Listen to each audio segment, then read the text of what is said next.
Objective Geology, multiple choice questions with answers. This is the solved question paper of Pondicherry PhD Earth Sciences 2012 question paper. And I hope this solved question paper is useful for various competitive exams like CSR, NET-GATE, GSI and other exams. Welcome to set 2. Coming to the first question. Which of the following effects on the stream hydrograph are caused by urbanization?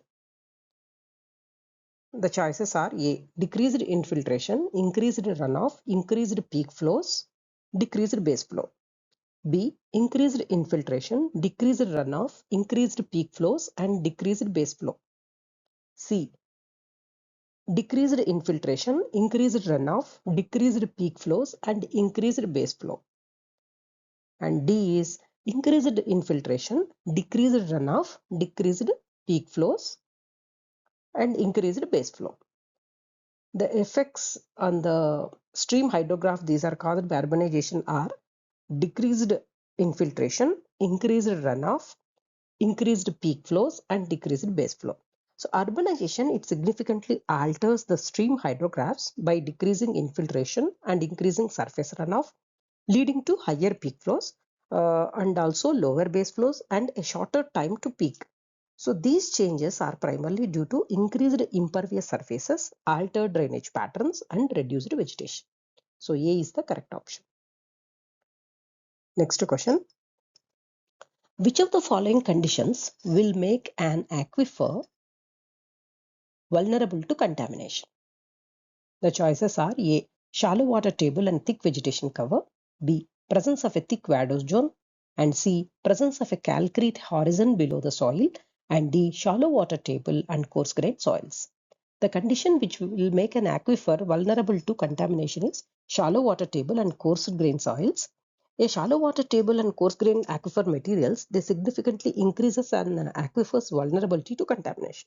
So a shallow water table means contaminants from surface sources, they can reach the aquifer more quickly, while coarse grained materials like sand and gravel, they have high permeability, allowing contaminants to move through the aquifer rapidly. So D, shallow water table and coarse grained soils is the correct option. Next question. In general, groundwater divides and topographic divides do not frequently coincide in A. Glacial aquifers, B. Alluvial aquifers, C. Karst aquifers and D. Coastal aquifers. In general, the groundwater divides and topographic divides do not frequently coincide in karst aquifers. In karst aquifers, groundwater and topographic divides typically do not coincide due to the complex and high permeability nature of the karst system and the rapid uneven flow of the water. So the rapid infiltration of water through fractures, sinkholes and conduits in the karst, it means that the flow patterns are not always dictated by surface topography. So C, karst aquifers is the correct option. Next question. Rivers braid due to A. Large sediment load, B. Abrupt increase in channel gradient, C. Increase in dissolved load and C. High discharge. Rivers braid due to large sediment load. So rivers braid primarily due to a high sediment load and relatively low stream power, causing the river to divide into multiple channels and bars. So this occurs when the river's ability to transport sediment is less than the amount of the sediment which it is carrying. So which leads to the deposition of sediment and the creation of the bars that force the water into new channels. So that's why the rivers braid. So rivers braid due to large sediment load. A is the correct option. Next question. Entrenched meanders are generally associated with A. Antecedent drainage, B. Obsequent drainage, C. Consequent drainage and D. Stream piracy. Entrenched meanders are generally associated with antecedent drainage. So antecedent drainage, it occurs when a river's course, it predates the uplift or change in the landscape and the river cuts down through the newly uplifted area, forming a deep gorge or valley.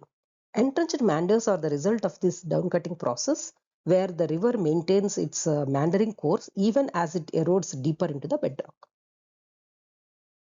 Next question. The soil moisture content beyond which gravity drainage basin is termed as A. Wilting point, B. Field capacity, C. Saturation point and D. Drainage capacity. The soil moisture content beyond which gravity drainage begins is termed as the field capacity. The soil moisture content beyond which the gravity drainage begins is termed as a field capacity, and this is the amount of the water that remains in the soil after excess water has drained away under the influence of gravity. It's essentially the maximum amount of water the soil can hold against the gravity. So the correct option is field capacity B. Next question. Which of the following effects are generally observed downstream of a large dams? A. Erosion of river channel. B. Increase in peak discharge. C. Channel aggradation. And C. Decrease in low discharge. The correct option is A. Erosion of river channel. Erosion of the river channel is generally observed downstream of large dams.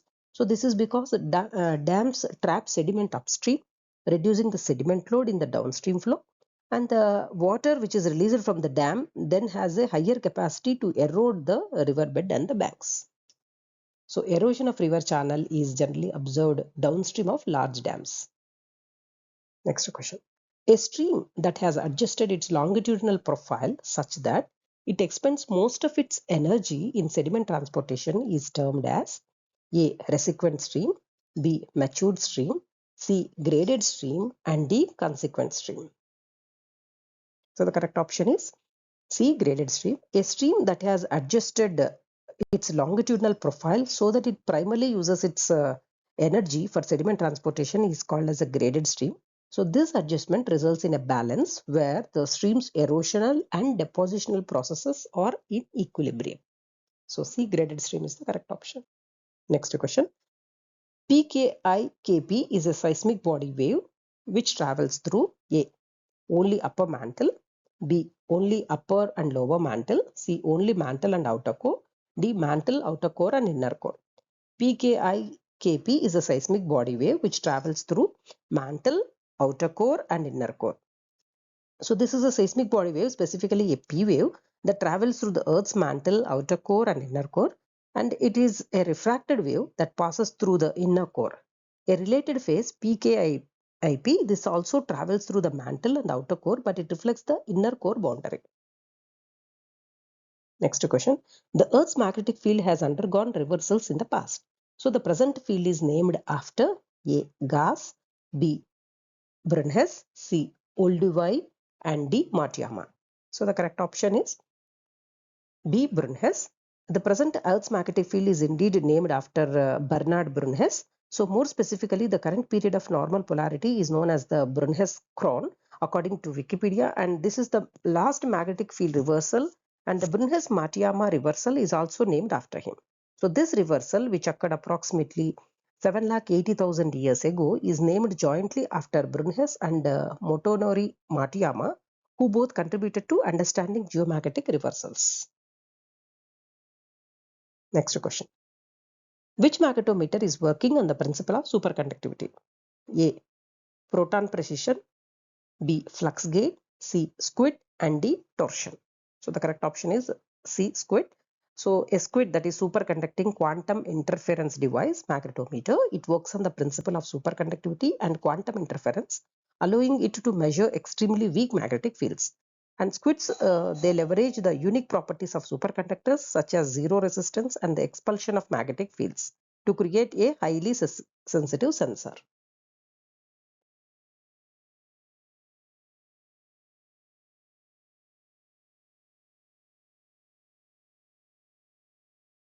Next question. According to Pratt-Hayford isostatic model, density of the crust is, the choices are A. Constant, B. Variable, C. 0, and D. 2.65 grams per cc. The correct option goes as B. Variable. According to the Pratt-Hayford isostatic model, density of the Earth's crust is considered to be variable. This model proposes that different topographic heights like mountains and plains are supported by variations in crustal density. Areas of higher elevation are supported by less dense crustal material, while areas of lower elevation are supported by denser crustal material. So this model assumes a constant level of compensation where the density of the crust varies laterally but remains uniform within a specific vertical column. So the correct option goes as B. Variable. Next question. The Boger anomaly over the continents is generally A. Positive, B. Negative, C. 0, and D. Constant. So the correct option goes as a negative. The Boger anomaly over the continents is generally negative, especially over the mountain ranges. This is primarily due to the effect of the Earth's crust on the presence of the high elevation terrain, which creates a deficit mass compared to the expected gravity field. Conversely, the Boger anomalies are typically positive over oceans due to the thinner crust. Next question. In gravity prospecting, gravity value is usually expressed in units of A. Milligal, B. Gamma, C. Annual and mean power density, D. Meters per second square. The correct option is milligal. Next question. Which logging method is used to measure the diameter of the well? The choices are A. Induction, B. Gravity, C. Caliper, and D. Sonic. The logging method which is used to measure the diameter of the well is caliper. The caliper log is a simple, straightforward, and informative wireline borehole method. Using one or more tensioned mechanical arms, caliper tools can continuously measure and record the size or shape of the borehole over its length. Next question. The electrical method used for prospecting of disseminated ore is A. Induced polarization, B. Self-potential, C. Electromagnetic, D. Resistivity. The electrical method used for prospecting of disseminated ore is induced polarization or IP. So while the other methods like electrical resistivity and electromagnetic methods are also used in mineral exploration, this induced polarization IP is specifically effective at detecting the electrical polarization characteristics of disseminated mineralization. So that's why A is the correct option. Next question. The transfer of heat in conjunction with the movement of material is called A. Conduction, B. Convection, C. Radiation, D. Scattering. The correct option is B. Convection. The transfer of heat in conjunction with the movement of material is called convection. Convection involves heat transfer through the movement of the fluids, that is liquids and gases. So convection is the correct option. Next question. Which of the following is not related to the Milankovitch cycles? A. Eccentricity of the Earth's orbit. B. Obliquity of the Earth's rotational axis. C. Precession of the Earth's rotational axis. D. Tectonism on the Earth. So the correct option is D. Tectonism on the Earth is not related to Milankovitch cycles. The eccentricity of the Earth's orbit is directly related to the Milankovitch cycles. These cycles include the eccentricity, axial tilt or obliquity, and precession are the variations in the Earth's orbit and axial orientation that influence the long-term climate changes. Specifically, changes in eccentricity, which describes how much Earth's orbit deviates from a perfect circle, are one of the three components of these cycles. So the correct option not related to the Milankovitch cycles is tectonism on the Earth. D is the correct option. Next question. INSAT is an example of A. Geostationary satellite, B. Sun synchronous satellite, C. Moon synchronous satellite, and D. Lunar stationary satellite. INSAT is an example of a geostationary satellite, meaning they orbit the Earth at the same rate and in the same direction as the Earth's rotation, appearing to stay in a fixed position relative to the Earth. Next question. To find out latitude and longitude using a global positioning system, how many satellites are sufficient? The choices are A1, B2, C3, and D4. To find out the latitude and longitude using GPS, 4 satellites are sufficient. To determine a precise location, that means latitude, longitude, and altitude, a GPS receiver needs signals from a minimum of 4 satellites. So 3 satellites are needed to determine a position on the Earth, and the 4th is required to correct the errors in the receiver's clock. So D4 is the correct option. Next is tips to prepare for competitive exam. Basing on the request of a number of students or candidates, so I have prepared tips to prepare for the competitive exam. So number first is go through the entire syllabus. So for suppose if you are preparing for CSR exam or ONGC or UPSC exam, first the primary requisite is everybody do, that is very important. This is go through the entire syllabus. In this, you should have a glance at each chapter or a paper or unit. So what constitutes that chapter. So that means what are the important things in that one. So you should have a complete glance, because remembering the words in that each and every chapter, it plays a very crucial role and it covers the entire syllabus. And you have to make the priorities. That means the priority chapters according to the marks. Suppose if you have specified chapters like if you do mineralogy, academic geology, petrology, they constitute more marks, and you have to make or read the priority chapters. Another important thing, or the next step, is you have to make a schedule, or how you have to plan the schedule. So for this, you should have either, suppose if you have a long-term goal, that means if you are writing an exam within a year or more than that, and you have ample time, so the schedule, it may vary like that. So you should have a long-term goal. And if you are preparing for a exam within a 3 months, that is, you should have a short-term goal. That means if you are going to finish the syllabus within the 3 months or more than that, then you have to plan the schedule accordingly. Suppose if you are going to write an exam within a month, so these are the very short-term goals. Suppose if you are you have to prepare for the weekly plan or day-to-day plan. So because days constitutes of weeks, very important. Every day reading is very essential, and every day repeating the syllabus or the thing what you have covered is very important. So for this important thing which plays a very focused on reading is important, that is hourly reading. So what is this hourly reading? Because most of the people think that they have huge syllabus, they can't complete within that time. But if you have plan, it is possible. So hourly reading means you have to divide the each hour into 4 time chunks. This is I'm giving an example. You can make accordingly. Suppose if you are making an hour into 4 time chunks or 3 time chunks or 2 time chunks is as per your ease. So like that you have to divide each hour. So 4 15-minute chunks, it constitutes an hour. Okay. And meanwhile, you can take a break like 5 or 2 minutes like that, and you can finish. Suppose within a 15 minutes time, you can reach like 4 chapters or 4 units or anything, whichever easy. So like that, you have to divide each hour into 4 time chunks. And another important thing is the revise the syllabus.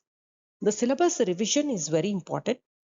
This syllabus, how much you have to read and then revise. So for this, suppose if you are writing the exam within an year, then you can have the number of revisions like 2 or 3. So suppose if you are writing the exam within a 3 months, then you can have a 1 or 2 revisions. So like that. So but this is very important. Repeat. So most of the people, students, what they do is they read more and they forget more as well. So the thing is, whatever you read daily, so you have to revise that accordingly. So suppose if you have reading this much of syllabus at the day, the next morning you have to revise, or you have to take a book and take a notes, and then you have to write what the topics, difficult points, you have to memorize that one. So this will help in remembering the things. So there is no shortcut, but here only the thing is very important thing is you have to revise the syllabus and you have to repeat that process. And another important step is practice previous year's question papers. So this is very important. How many question papers you have solved, and you can make a time unit, and then you can measure your time, or like that you can practice, or you can learn and then practice. So how many years of question papers, suppose 20 or 30, you can solve that. There are a number of books are there, so that you can plan accordingly. And you have to practice the previous year question paper. For each exam, now books are available. Suppose if it's a CSR or ONGC or GATE exam or GSI. So like that, you have to prepare the previous year question papers. What is the pattern and how many marks? Is there any negative marking is there? Any assertion reading type, assertion reasoning is there? Like that, you have to read, and then you have to make out the points accordingly, like formula based, or then theoretical points, or any solving problems are there. So like that. And another important step, the next step is measure your goals. So why this plays an important role? Because as the syllabus is huge, people will desperate very easily. That means I have covered this much is left over, this much is have not studied. I'm feeling nervous, like that the feelings may come. But the thing is, if you measure your goals, means how much you have covered exactly, and what are the things which are not covered, so that you can write it on a paper or notebook, so that you can plan for the things which are not covered, or if they are not that much important, you can omit, like that. So this measure your goals, it will give you a confidence, and so that your attitude may change, and you will have that whatever the thing I have prepared very well. So like that type of attitude or behavioral action is very important for any exam. So you should have faith, and then these are the different four or five steps which are very essential to prepare for any competitive exam. In the next video, I'll make some more tips so that you can secure more marks, and this may be helpful to you. So thank you for your time, and hope you can explore Geosciences channel, and hope you can subscribe this channel or share if it is helpful. Thank you so much for your time, and see you in the next video.